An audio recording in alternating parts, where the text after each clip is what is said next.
Sanggar Cerita mempersembahkan Sabda Pandita Ratu. Sabda Pandita Ratu, sebuah kisah penuh dilema, tragedi cinta anak manusia, perebutan tahta, mabuk harta dan duniawi, serta silaunya kehormatan, di mana keangkara murkaan merajalela karena dendam yang membara.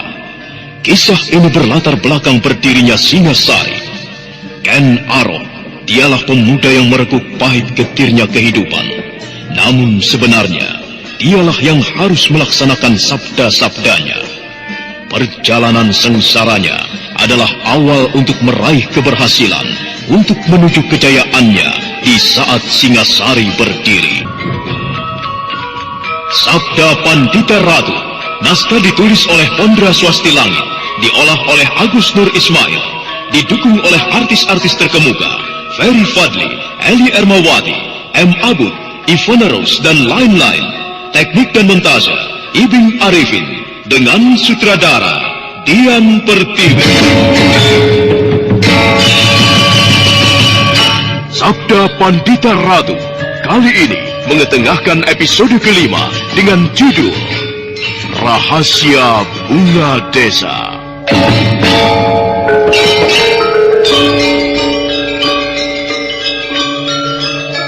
Dalam seri ke-133 ini, dengan para pemain, Apel Burhan sebagai Empu Purwa, Aris sebagai Brahmacari, Eli Ermawati sebagai Ken Dedes, Ferry Fadli sebagai Kameswara, dan pengantar cerita, Asdi Suhastra.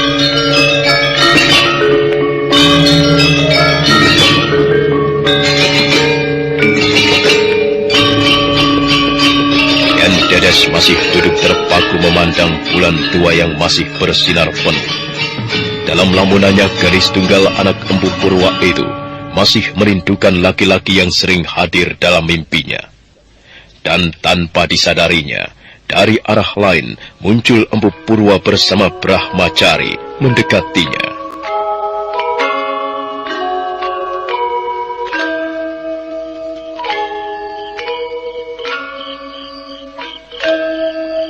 Ken Dedes. Ayah, saya pikir siapa? Apakah ayah dan Bapak Brahmacari tidak jadi pergi? Ayah dan Bapak Brahmacari sebenarnya tidak kemana-mana. Iya, kami berdua hanya melihat-lihat suasana di luar.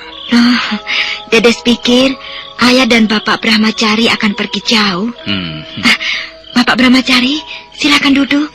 Ayo Kakang, kita berbincang-bincang di balai-balai ini saja. Ayo silakan. Iya Adi. Ken Dedes, sepertinya kau sedang melamun. Apakah kau sedang merindukan seseorang? Tidak Bapak, saya tidak melamun. Saya hanya senang menyendiri saja sambil memandang bulan yang bersinar penuh.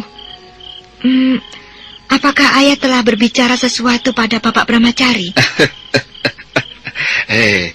Kau tidak perlu malu pada Bapak Brahmacari.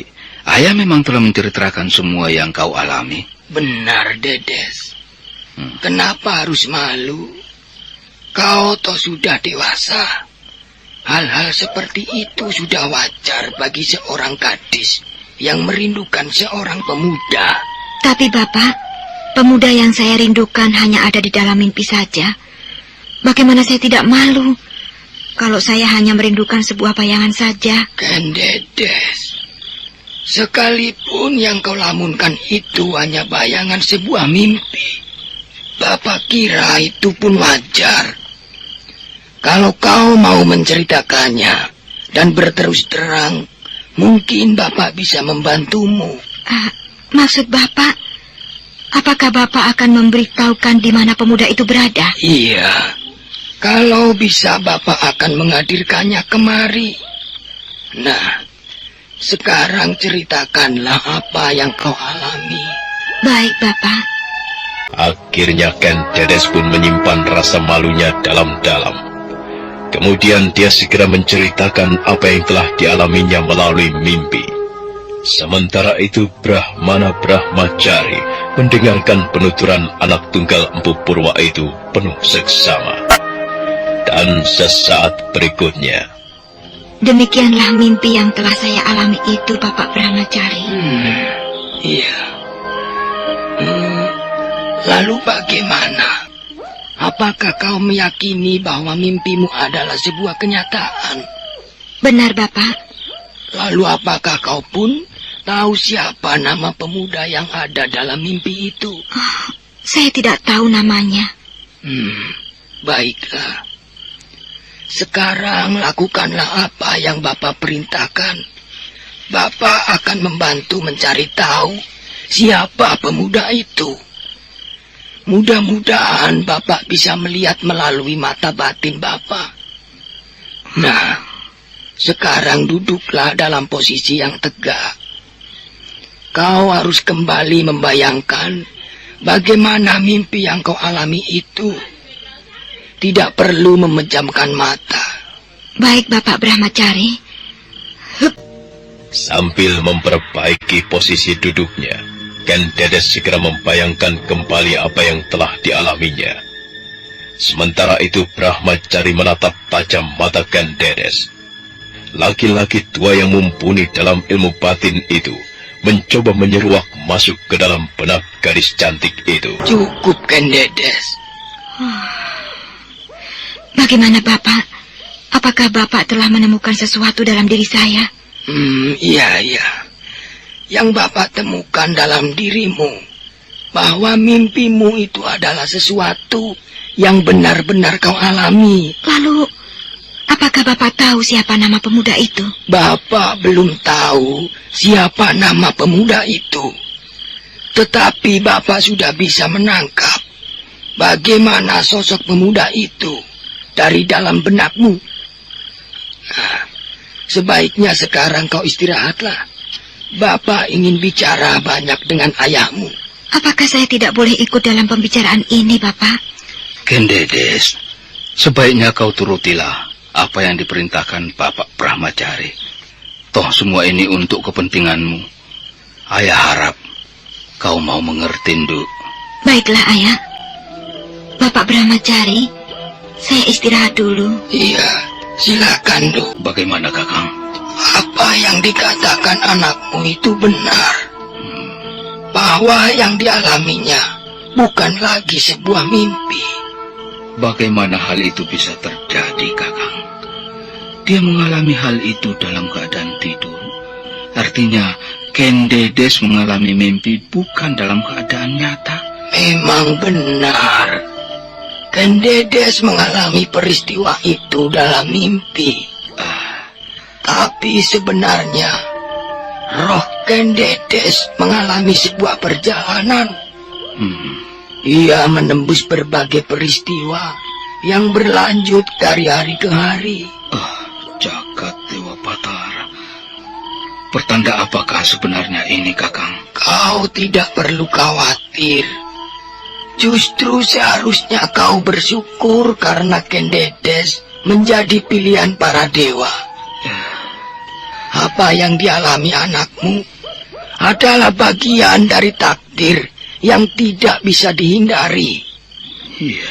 Berbahagialah kau, adik, karena anakmu kelak akan melahirkan raja-raja besar di tanah Jawa ini. Apakah anakmu bermimpi pada saat bulan purnama? Benar, Kakang. Awal mimpi Ken Dedes pada saat bulan purnama. Jelas. Ternyata mimpi Ken Dedes ada hubungannya dengan peristiwa yang terjadi di Kambang Ayun. Peristiwa apakah sebenarnya yang terjadi di Kambang Ayun itu, Kakang? Peristiwa yang terjadi di air terjun Kambang Ayun itu adalah sebuah peristiwa yang menggemparkan. Orang-orang saling berebut untuk memiliki air suci dari tempat itu. Banyak sekali para tokoh dunia persilatan yang terlibat. Dan kejadian di air terjun itu sendiri seolah-olah berhubungan dengan mimpi Ken Dedes. Sungguh tidak kusangka. Ternyata anakku mengalami sebuah peristiwa yang di luar dugaanku. Adi, saranku, sebaiknya apa yang dialami anakmu Jangan kau ceritakan pada siapa-siapa. Simpan saja dalam benakmu. Iya, Kakang. Dan Kendedes pun jangan kau beritahu bahwa ia kelak akan menjadi istri seorang raja.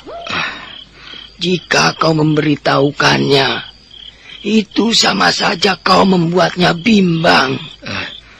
Kendedes belum siap untuk menerima kenyataan seperti itu. Dan lebih dari itu, tidak baik. Karena telah mendahului apa yang menjadi kehendak para dewa. Iya, Kakang.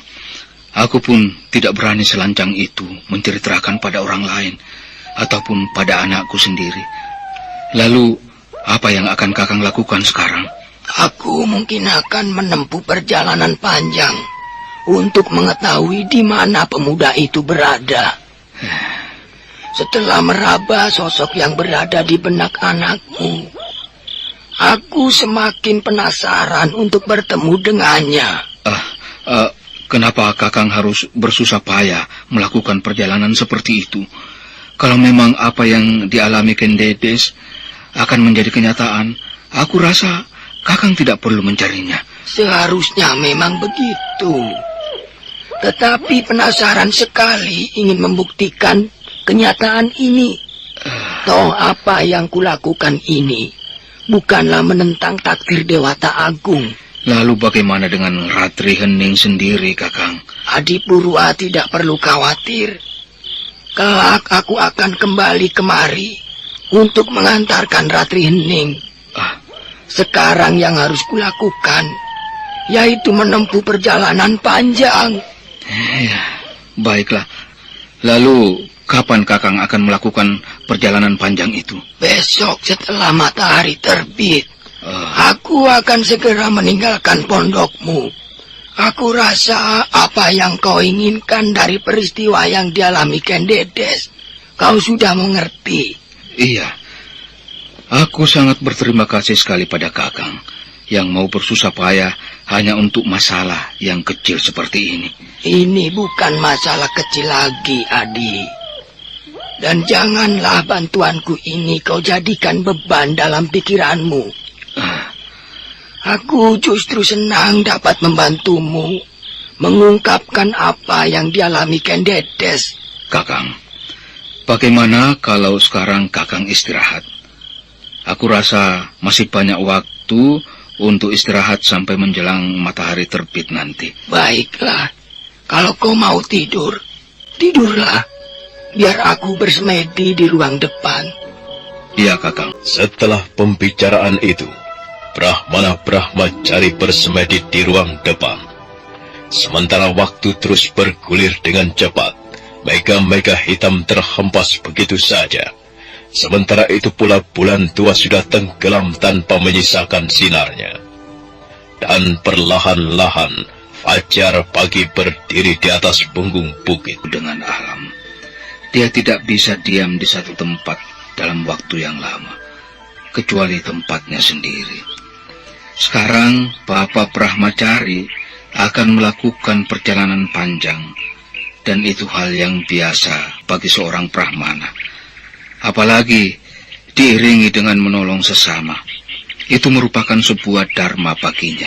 Tapi, bukankah Bapak Brahmacari sudah cukup tua? Apakah tidak sebaiknya beliau istirahat saja sambil menghabiskan masa tuanya? Kendedes, rupanya kau masih belum memahami jiwa seorang Brahmana. Sudahlah, nanti akan ayah ceritakan bagaimana jiwa seorang Brahmana. Sebaiknya sekarang bantu ayah meramu obat-obatan untuk kesembuhan temanmu itu. Sebentar, Ayah. Apakah Bapak Brahmacari sudah menceritakan apa pendapatnya tentang mimpi saya? Belum. Dia belum bicara banyak pada ayah. Sebenarnya saya ingin mengetahui apa pendapatnya. Tapi sayang, Bapak Brahmacari keburu berangkat. Sudahlah, masih banyak waktu lain. Kelak, jika beliau kemari lagi, kau bisa bertanya padanya. Iya, baiklah Ayah. Kemana lagi sekarang aku harus melangkah setelah menempuh perjalanan jauh? Perpisahanku dengan Marapalupi telah membuatku gelisah. Mungkin ibu kecewa sekali melihat sikapku. Maafkanlah aku, ibu. Aku bukannya tidak mau memaafkan kesalahan ayah. Tapi aku belum bisa menerima itu semua. Hatiku terlalu sakit. Apalagi setelah mengingat peristiwa yang kualami bersama Pinaka Swasti Ratu. Ya, semua masalah yang kualami ini seakan-akan telah membunuh semangatku. Semangat untuk menghadapi cobaan hidup. Aku seolah-olah pasrah pada nasibku. Aku sekarang tidak mempunyai tujuan lagi. Tak ada lagi tempatku untuk berpijak. Inikah jalan hidup itu, Kameswara? Kau sekarang tidak punya lagi siapa-siapa. Tak ada lagi orang yang akan menjadi teman dalam hidupmu. Dewata Agung, apakah harus begini jalan hidupku? Apakah kau akan membiarkan aku menderita seperti ini? Apalah artinya hidupku kalau begini? Lebih baik bunuhlah aku, Dewata Agung. Aku tidak ingin mengalami penderitaan yang panjang. Penderitaan yang tidak ada habis-habisnya. Hidupku sekarang seolah-olah tidak punya arti. Dewata Agung, tunjukkanlah jalan yang harus kutempuh. Kalau aku memang tidak diberikan kesempatan untuk menikmati kebahagiaan, lebih baik bunuhlah aku. Cabutlah nyawaku. Aku pasrah menerima karma seperti itu. Sambil mendekap wajahnya, Kameswara merapatkan tubuhnya ke sebuah pohon besar. Dia benar-benar larut dalam kesedihan yang panjang. Tapi ketika dia mencoba untuk menatap langit, tiba-tiba saja dia tersentak kaget dengan apa yang dilihatnya. Kebakaran. Apa yang telah terjadi di sana? Aku yakin yang terbakar itu bukan sebuah perkampungan. Aku harus segera ke sana untuk melihatnya. Ya, tempat yang terbakar itu pasti tempat yang kulewati tadi. Kameswara segera melompat menembus lebatnya pepohonan. Memang benar apa yang dilihat Kameswara. Dari tempat itu, jelas terlihat tebalnya asap hitam yang membumbung tinggi. Gila.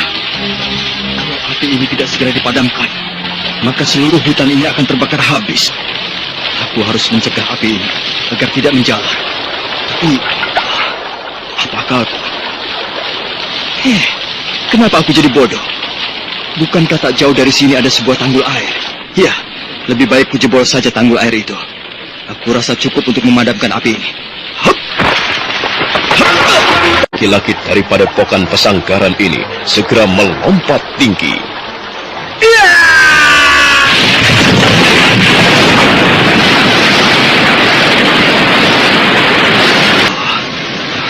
Untunglah di sekitar hutan ini ada sebuah sungai kecil.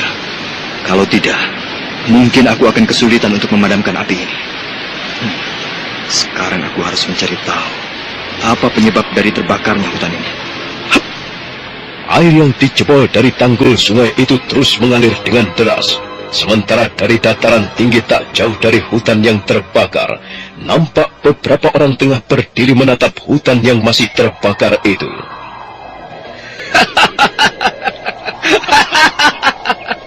Bagus, Polorejo. Bagus sekali. Aku senang kalian bisa membakar hutan ini seluruhnya. Hutan ini memang harus hancur. Kita buat warga desa yang tidak jauh dari hutan ini kebingungan, ya. Ya, kita bikin orang-orang bodoh itu kalang kabut.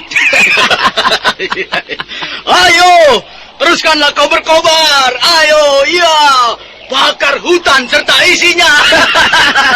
Iya. Ternyata sangat mudah sekali kita melakukan tugas ini. Iya, benar Kakang. Iya, betul. Setelah hutan ini jadi arang, barulah kita tinggalkan tempat ini. Oh, Kakang Dadung Wirok, lihat itu. Ya, kurang ajar. Dari mana datangnya air bah itu? Gila. Api itu pasti padam disiram air. Kakang, Aku rasa ada orang yang mencoba memadamkan api itu. Barat, siapa orang yang berani berbuat lancang? Berani mencampuri urusan kita? Hei, Surasarpo. Rasanya aku tidak yakin kalau yang mengalirkan air itu adalah manusia. Bagaimana mungkin air itu mengalir begitu saja? Aneh sekali. Dari mana datangnya air itu? Kenapa Kakang harus heran? Bukankah tidak jauh dari hutan ini ada sebuah sungai kecil? Aku rasa tanggul itu telah dijebol seseorang, Kakang. Kalau memang demikian, kita harus mencari orang itu. Akan kucincang manusia keparat itu. Kalian tidak perlu. Karena orang yang menjebol tanggul sungai itu adalah aku. Siapa kau ini? Kenapa kau turut campur dengan urusan orang lain? Urusan orang lain? Apakah kalian tidak berpikir dengan membakar hutan itu akan merugikan banyak orang? Kalian tidak bisa seenaknya melakukan tindak sembarangan demi kepentingan pribadi. Aku sengaja mencampuri urusan ini karena aku merasa bertanggung jawab untuk melindunginya. Apa maksud kalian membakar hutan ini? Cukup! Tidak perlu kau banyak mulut untuk menanyakan kenapa kami membakar hutan ini. Sebaiknya katakan siapa kau sebenarnya, agar aku tidak penasaran untuk membunuhmu. Rupanya kalian manusia-manusia yang keras kepala. Baik, kalau kau mau tahu, akulah penunggu hutan ini. Akulah yang menjaga hutan ini dari tangan-tangan kotor seperti kalian.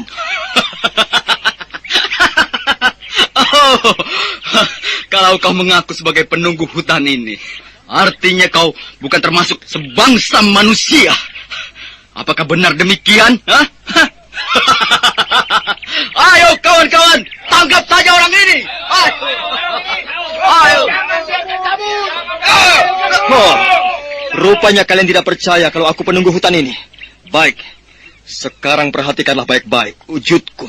Orang-orang bodoh ini akan kubuat ketakutan.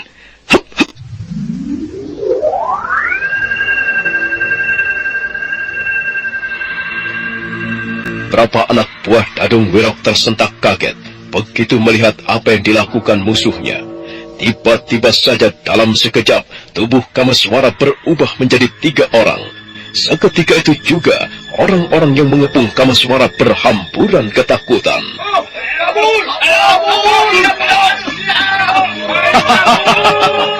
Kenapa kalian semua kabur? Ayo hadapilah aku. Bukankah kalian tadi mengepungku? Benarkah kau penunggu hutan ini? Kenapa harus takut? Bukankah kau tadi yang menantangku? Ayo hadapilah aku. Aku memang penunggu hutan ini.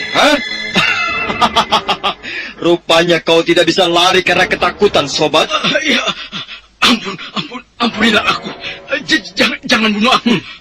Baik, aku akan mengampunimu. Asal kau jelaskan alasanmu kenapa kau ingin membakar hutan ini. Nah, bicara. Ampun. Aku jangan dibunuh. Rupanya kau ketakutan melihat 3 wujudku ini. Baik, aku akan melenyapkan kedua tubuhku yang lain. Setelah itu beri alasanmu kenapa kau membakar hutan ini.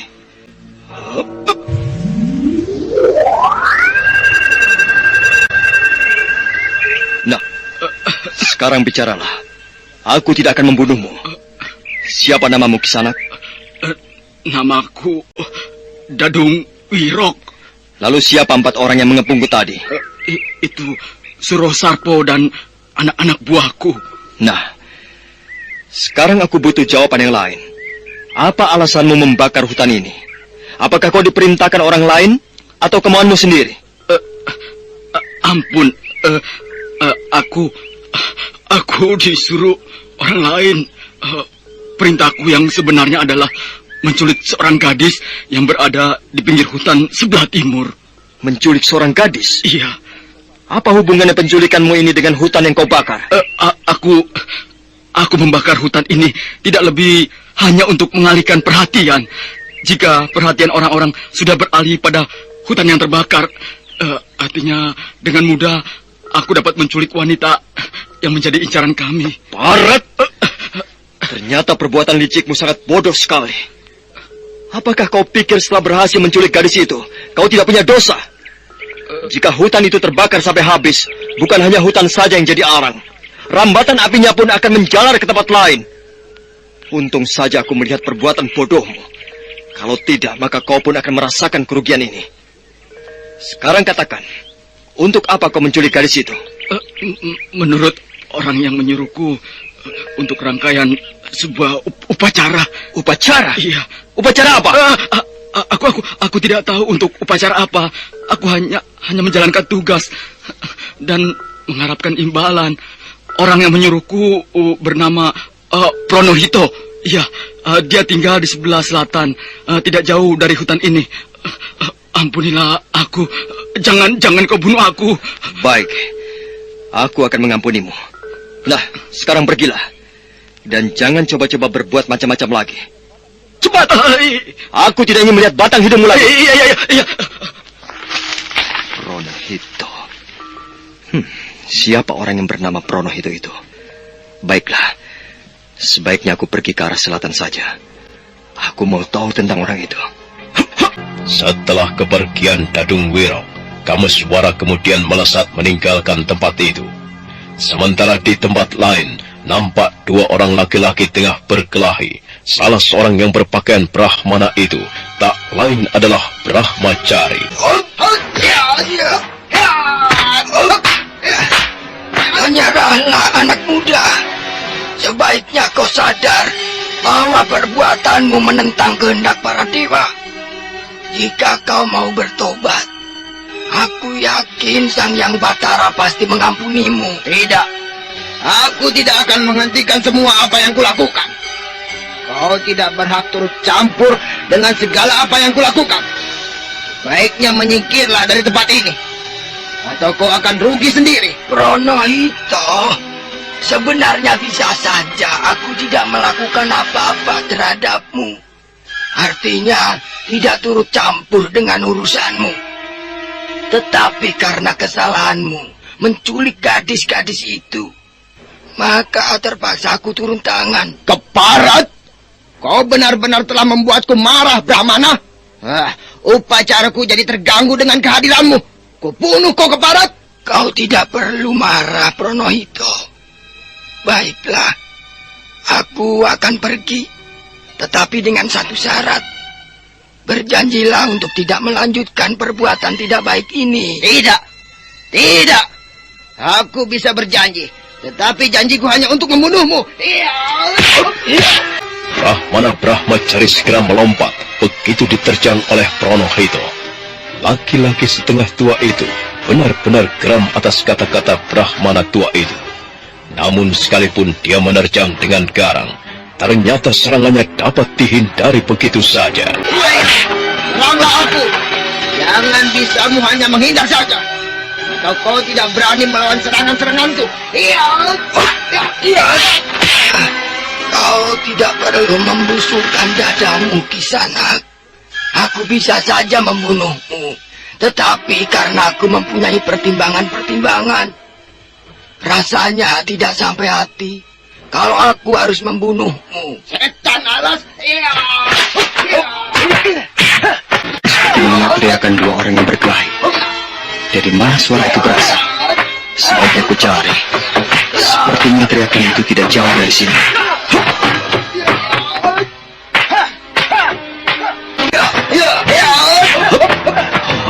Suara itu semakin dekat dari tempat ini. Sepertinya dari balik semak-semak itu. Akan kulihat. Itu dia. Siapa dua orang yang berkelahi itu? Yang seorang seperti seorang Brahmana.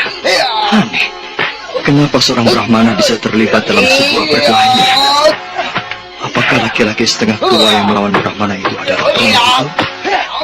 Kalau memang benar, artinya Brahmana itu sedang membela kebenaran. Bukankah Pronohito seorang penjahat, seperti yang dikatakan Dadung Wiro? Aku akan tetap berada di balik semak-semak ini. Aku ingin tahu apa yang akan terjadi terhadap keduanya.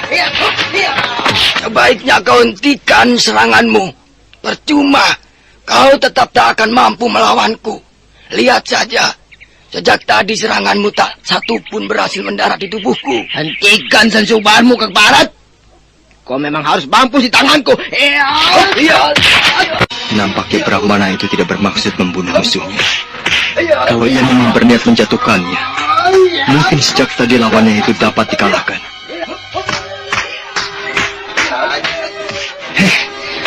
Aku seperti mendengar suara isak tangis. Kedengarannya suara itu berasal dari dalam pondok itu. Lebih baik lihat saja ke sana.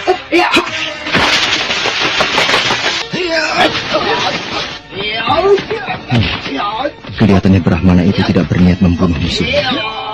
Kalau memang ia berniat, aku rasa mungkin sejak tadi ia bisa mengalahkannya. Aku seperti mendengar suara isak tangis seorang wanita. Kedengarannya berasal dari pondok itu.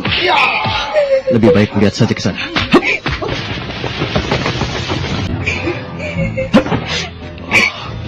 Benar kataku. Suara tangis itu berasal dari pondok ini. Sebaiknya ku intip dulu. Apakah ada orang lain atau tidak di pondok ini? Oh, kasihan sekali wanita itu. Dia diikat di sudut ruangan. Aku harus segera menolongnya. Dinding jendela itu jebol setelah diterjang oleh Kameswara. Melihat kehadiran Kameswara yang secara tiba-tiba itu, gadis itu semakin ketakutan. Dengan tubuh gemetar, dia berusaha merapatkan tubuhnya ke dinding kamar. Undang Tuhan, jangan bawa aku Tuhan, jangan. Tenang, Nona. Kau tidak perlu takut. Aku justru akan menolongmu. Tidak, aku tidak percaya. Kau pasti akan membawaku. Jangan Tuhan, jangan bawa saya. Lepaskanlah saya dari cengkraman laki-laki tua itu, Tuhan. Kenapa kau masih saja tidak percaya padaku? Aku akan segera melepaskanmu. Aku harap kau jangan menimbulkan suara yang mencurigakan. Kalau mereka dengar kau berteriak-teriak ketakutan, laki-laki yang melawan Brahmana itu pasti akan datang kemari. Aku harap kau tenang, jangan berteriak-teriak. Jadi benar, kau akan menyelamatkan aku. Diamlah, aku akan segera membuka ikatan tanganmu. Siapa namamu, Nona? Namaku Kensuti. Kensuti. Apakah masih ada gadis lain selain kau yang ditahan di pondok ini? Ada, tapi mereka sudah dibawa oleh seorang laki-laki tua. Dan orang tua yang membawa dua orang temanku itu buta. Lalu apakah kau tahu siapa nama orang tua itu? Kalau tidak salah, orang itu menyebut namanya Sabalangit. Mendadak Kameswara terkejut begitu mendengar nama Sabalangit. Tiba-tiba saja pikirannya kembali teringat pada peristiwa di air terjun Kambang Ayun. Sambil menarik nafas tegang, Kameswara melemparkan pandangannya keluar. Ternyata orang tua beraliran sesat itu telah melakukan teror di sini. Untuk apa dia menculik gadis-gadis yang tidak berdosa? Aku jadi penasaran ingin bertemu dengannya. Kensuti. Iya, Tuan. Sebaiknya sekarang kita segera keluar dari pondok ini. Sebelum teman-teman dari orang yang menculikmu datang. Ayo. Aku takut, Tuan. Aku tidak berani keluar dari pondok ini. Kau tidak perlu takut. Aku akan melindungimu. Kalau kau tidak mau keluar juga, itu terserah padamu. Mereka pasti akan membawamu untuk dihadapkan pada Sabalangit. Ayo. Baiklah.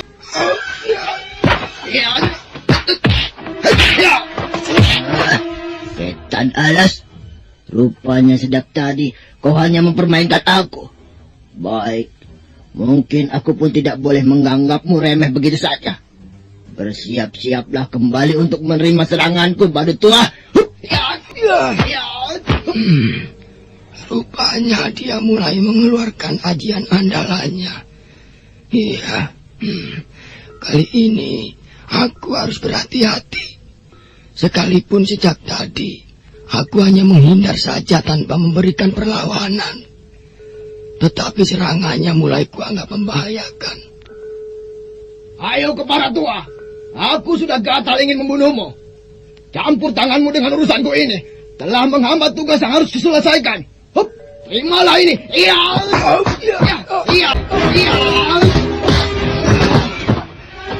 Sudah kuduga sebelumnya bahwa kau mulai mengeluarkan jurus andalanmu, Pranahita. Bagus. Aku senang melihat ketegaranmu melawanku. Dengan begitu, aku akan sedikit mempunyai lawan yang seimbang. Sudahlah. Jangan banyak bicara, keparat. Kesumbarmu hanya membuat hatiku semakin geram saja. Kalau tadi kau merasakan pukulanku yang tidak seberapa, maka sekarang kau akan merasakan lebih dari itu. Bahkan mungkin akan mampus.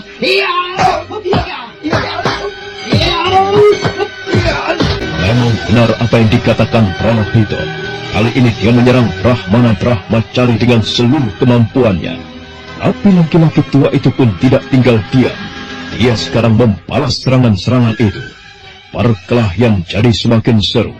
Sementara itu Kameswara dan Gansuti yang sekarang telah berada di luar pondok, keduanya menatap perkelahian itu dengan penuh ketegangan. Ternyata benar dugaanku. Laki-laki setengah tua yang melawan Brahmana itu adalah Pranahito. Kalau kuperhatikan gerakan-gerakan kanuragan yang dimainkannya, ada kemungkinan ia mempunyai hubungan yang kuat dengan Kisah Balangit. Apakah Pranahito adalah muridnya? Atau sekedar anak buah kepercayaannya? Kalau dia memang muridnya Kisah Balangit, artinya ia pasti mempelajari ilmu kanuragan yang bisa menyerap ilmu musuhnya. Kasihan sekali Bapak Brahmana itu.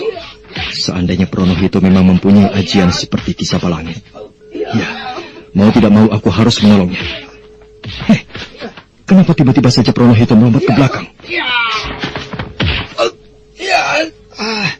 Apa yang ingin kau lakukan, Pranahito? Apakah kau ingin menghentikan perkelahian ini? Pantang bagiku menghentikan perkelahian yang belum jelas penyelesaiannya. Jangan kau pikir aku mundur karena aku ingin menghentikan perkelahian ini. Tidak, aku justru ingin menyelesaikan perkelahian ini dengan cepat. Sebentar lagi kau akan kubunuh dengan cara yang menyedihkan. Nah, bersiap-siaplah. Apa yang ingin dilakukan Pranahito? Sepertinya ia akan mengeluarkan ajian yang aneh. Aku harus mencegahnya sebelum terlambat. Melihat gelagat yang dilakukan Pranahito, Kameswara bersiap-siap ingin menghalau serangan yang dilakukannya.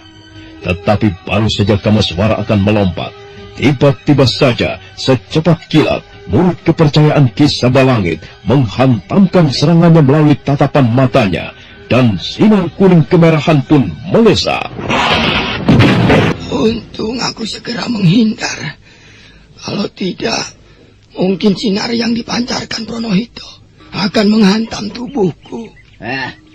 Rupanya kau masih saja sempat menghindar, orang tua. Tidak kusangka. Ternyata kau mempunyai kepandaian yang cukup lumayan, Pranahito. Kupikir kau hanya pandai melompat-lompat saja. Kalau boleh aku tahu, apa nama ajian yang kau pergunakan tadi, Pranahito?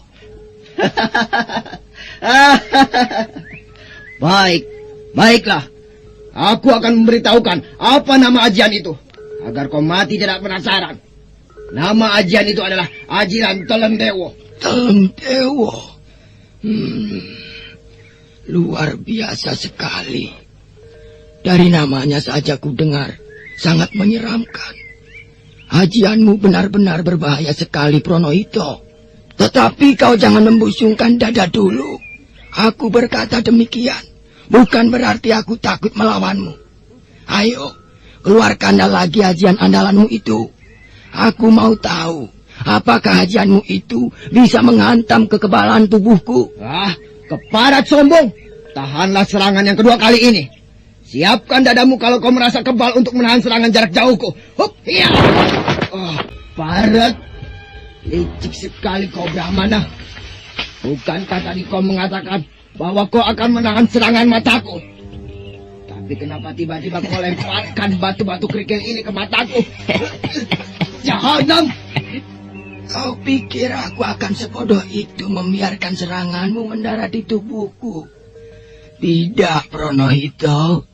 Ternyata kau seorang laki-laki bodoh yang mudah dilecehkan begitu saja. Masih bagus, kau sempat menghindar dari kerikil-kerikil itu. Kalau tidak, mungkin matamu akan buta. Kurang ajar. Mataku terasa perih sekali. Sebagian kerikil-kerikil itu mengenai mataku. Bagaimana Kisana? Apakah kau masih ingin melanjutkan perkelahian ini, ha? Aku tidak akan menghentikan perkelahian ini sebelum kau mampus di tanganku.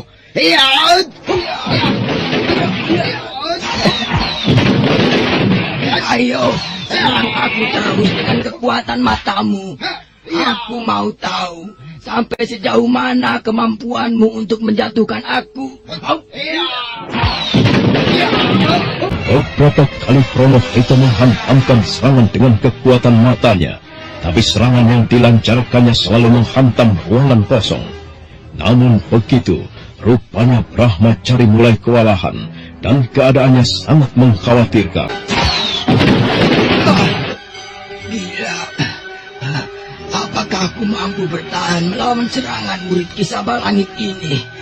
Dia mencecar serangannya begitu dahsyat. Tenagaku rasanya mulai terkuras. Brahmana itu nampaknya mulai terjepit. Dia dalam keadaan posisi yang membahayakan. Prono Hito terus mencecar tidak henti-hentinya. Aku harus segera menolongnya sebelum Brahmana itu terluka parah.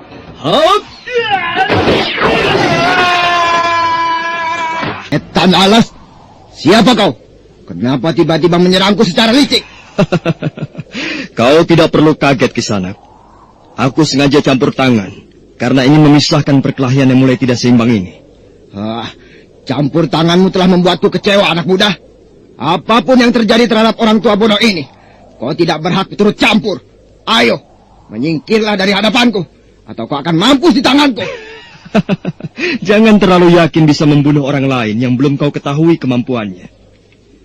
Lebih baik kau turuti saja kata-kata Brahmana itu demi kebaikanmu. Tapi kalau kau masih tetap bersikeras untuk menjatuhkannya, silakan. Asal kau tahu, aku tidak akan tinggal diam membiarkan Brahmana itu terdesak. Jadi kau bermaksud campur tangan? Ya, aku memang harus campur tangan. Biar bagaimanapun, aku ada di pihak yang benar. Kebenaran macam apa? Kebenaran hanya terletak pada orang yang menang. Dan kemenangan itu sendiri sekarang berada di tanganku. Makanya apapun bentuknya, yang mencoba menghalangi apa yang harus kulakukan, maka orang itu harus mampus di tanganku. Luar biasa. Sungguh tidak kusangka. Ternyata watakmu tidak jauh berbeda dengan Kisaba Langit. Cukup. Jangan bawa-bawa nama guruku. Urusan kalian berdua hanya denganku. Ternyata Kisaba Langit adalah gurumu. Pantas sikapmu tidak jauh berbeda dengannya. Jahanam. Aku tidak senang dengan kehadiranmu ini. Dengan hati geram, Prono Hito langsung menyerang Kamaswara. Pemuda dari pesanggaran itu segera berkelit ke samping.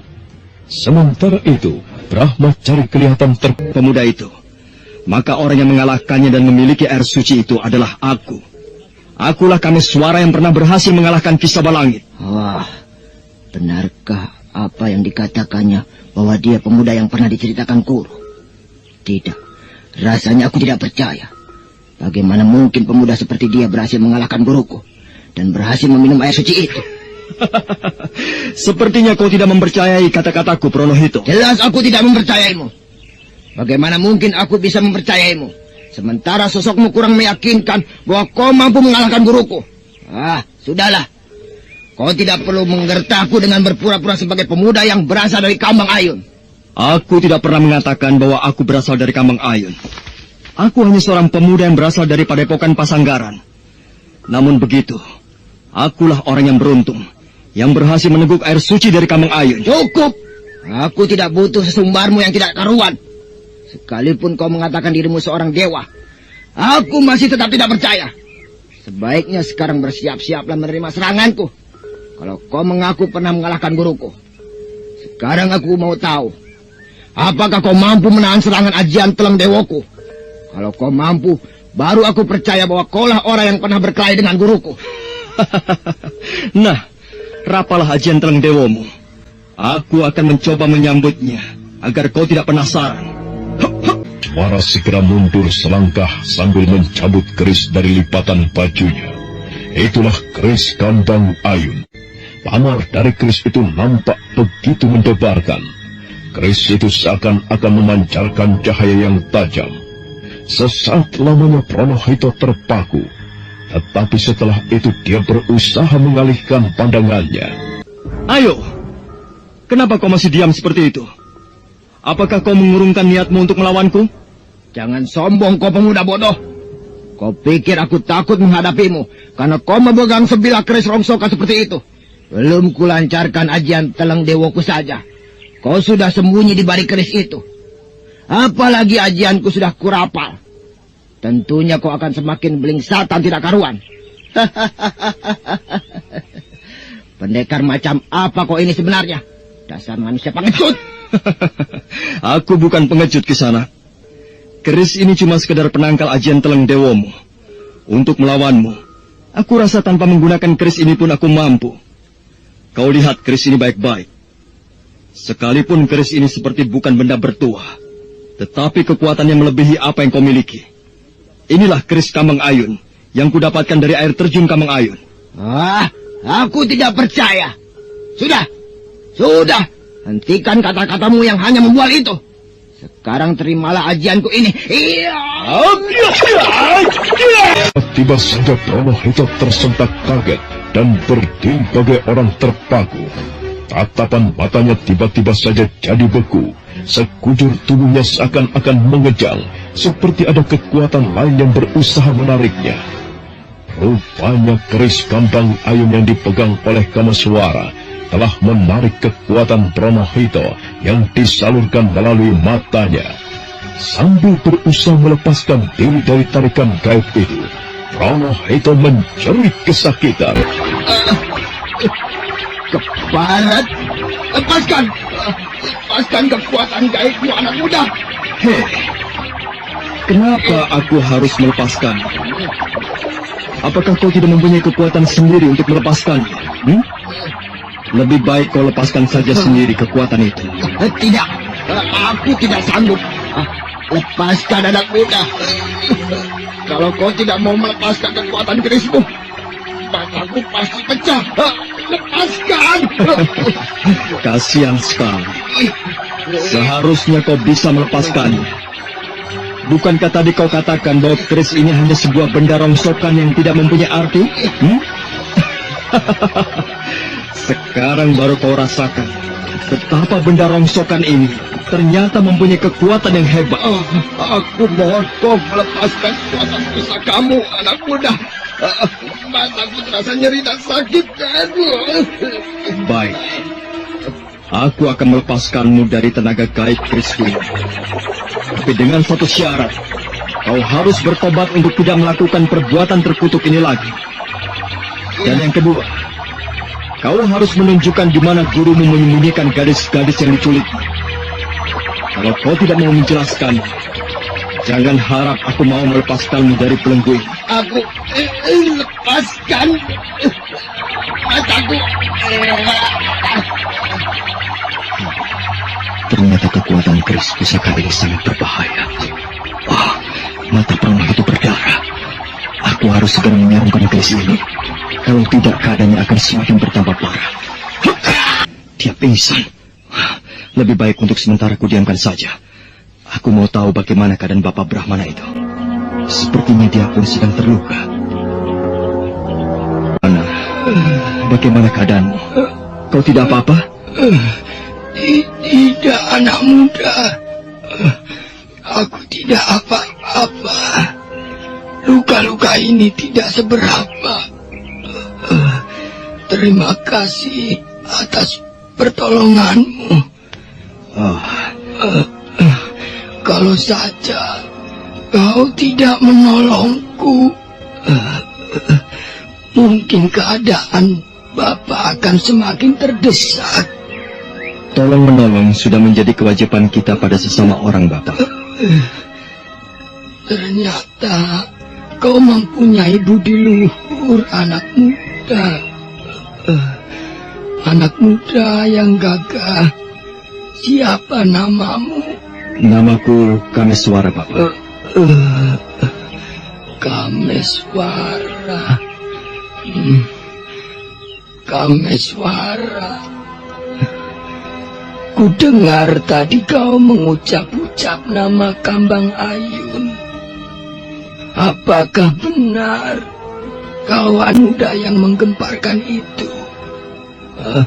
Maksud Bapak, anak muda yang berhasil mendapatkan air suci dari air terjun Kambang Ayun. Seperti yang kau katakan tadi. Iya, benar Bapak. Sungguh tidak kucangka.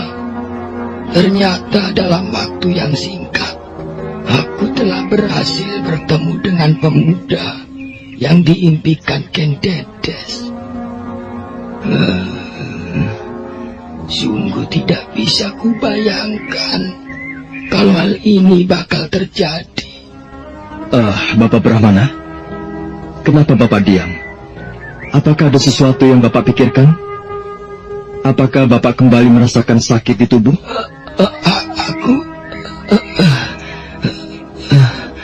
Luka yang terdapat di dalam tubuhku kembali terasa. Mungkin aku terlalu menguras seluruh tenagaku. Dan juga pukulan sinar dari mata Pronohito yang pertama itu telah berhasil membuat luka lamaku terasa kembali.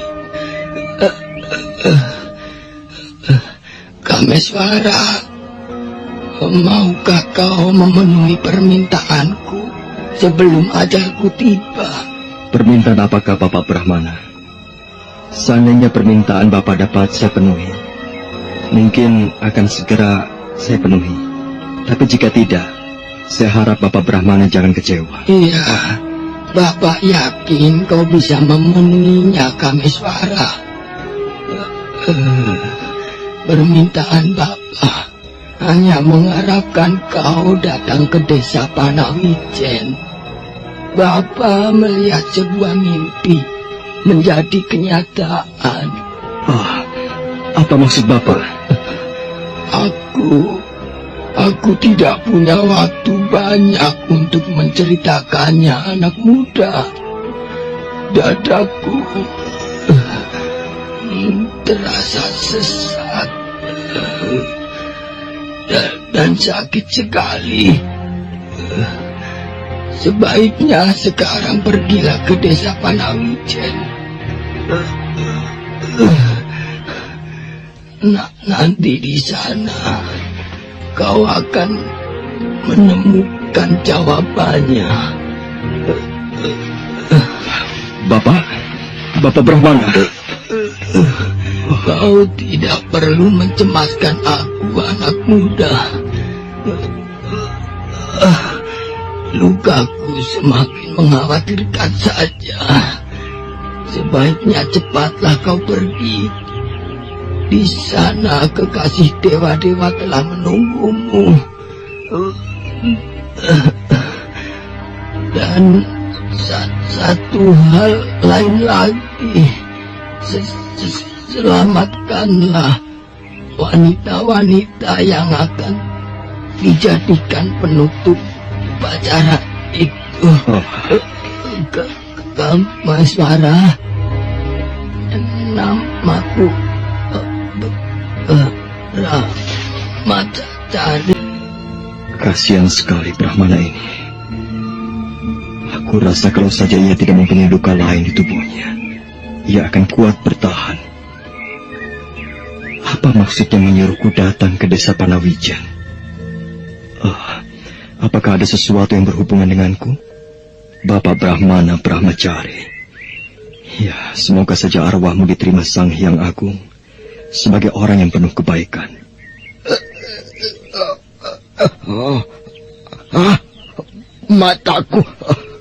Mataku tidak bisa melihat. Tidak, aku tidak mau buta. Kenapa mataku tidak bisa melihat apa-apa? Kau sudah siuman rupanya Pronohito. Keparat kau, Kameswara. Kau telah membuatku buta. Aku tidak terima. Apanya yang harus kau tolak? Semua itu sudah terjadi. Aku rasa lebih baik kau terima saja balasan itu. Karena menurutku itu adalah hukuman bagi dosa-dosamu.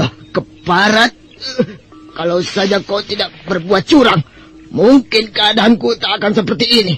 Kau curang, Kameswara. Sudahlah, kau tidak perlu mengumbar amarah. Karena sekarang kau sudah tidak bisa berbuat apa-apa lagi. Pronohito, sebaiknya sekarang katakanlah di mana gurumu berada. Tidak, Aku tidak sudi mengatakannya.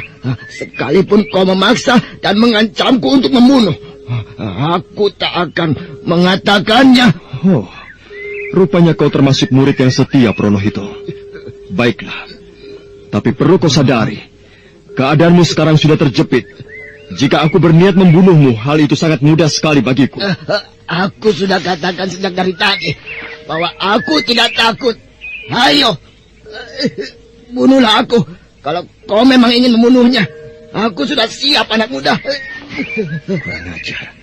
Rupanya dia benar-benar teguh untuk tidak memberitahukan di mana gurunya berada.